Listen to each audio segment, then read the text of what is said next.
کچھ لوگ عزت کے لیے علم چاہتے ہیں اور کچھ لوگ علم کے لیے عزت چھوڑ دیتے ہیں۔ عبداللہ بن عباس رضی اللہ عنہ ان لوگوں میں سے ہیں جنہوں نے دکھایا کہ اصلی علم انہی کو ملتا ہے جو ادب اور صبر سے اس کا طالب بنتے ہیں۔ عبداللہ بن عباس رضی اللہ عنہ محمد صلی اللہ علیہ وسلم کے چاچا کے بیٹے تھے، یعنی ان کے کزن تھے۔ ان کی تحنیک نبی کریم نے خود کیا تھا۔ وہ بچپن سے ہی رسول اللہ کے ساتھ رہتے تھے، ان کے لیے وضو کا پانی لاتے اور ان کے ساتھ نماز کے لیے کھڑے ہوتے۔ جب نبی صلی اللہ علیہ وسلم کا انتقال ہوا تب ابن عباس صرف 13 سال کے تھے۔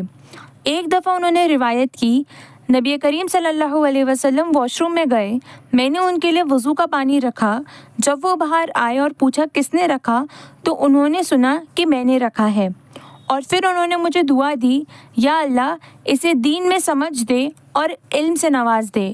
اور واقعی ابن عباس رضی اللہ عنہ دین کے سب سے بڑے علماء میں سے ایک بن گئے، قرآن کی تفسیر کے ماہر۔ بہت سے بڑے صحابہ ان سے مشورہ لیتے تھے۔ ایک اور روایت میں آتا ہے کہ ابن عباس رضی اللہ عنہ نے کہا، میں ایک صحابی کے پاس گیا اور اس کے گھر کے باہر دوپہر کے وقت ان کا انتظار کرنے لگا۔ دھوپ اور ہوا سے مٹی میرے کپڑوں پر اڑتی رہی، لیکن میں وہیں بیٹھا رہا۔ میں چاہتا تو عزت مانگ کر اندر چلا جاتا، لیکن میں نے سوچا کہ جب وہ آرام کر رہے ہیں تو میں انہیں کیوں تنگ کروں۔ جب وہ باہر آئے اور مجھے دیکھا تو بولے، تم نے بلایا کیوں نہیں؟ میں خود آ جاتا۔ تو میں نے کہا، میں تمہارے پاس آیا ہوں کیونکہ علم ڈھونڈنے آتے ہیں، علم خود کسی کے پاس نہیں آتا۔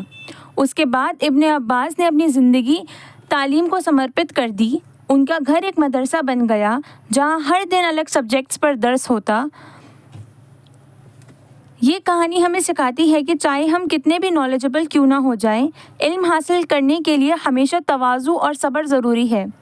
ابن عباس جیسے بڑے عالم بھی دھول اور دھوپ میں بیٹھ کر علم حاصل کرتے رہے، کیونکہ جیسے انہوں نے کہا، علم ڈھونڈنے آتے ہیں، وہ خود کسی کے پاس نہیں آتا۔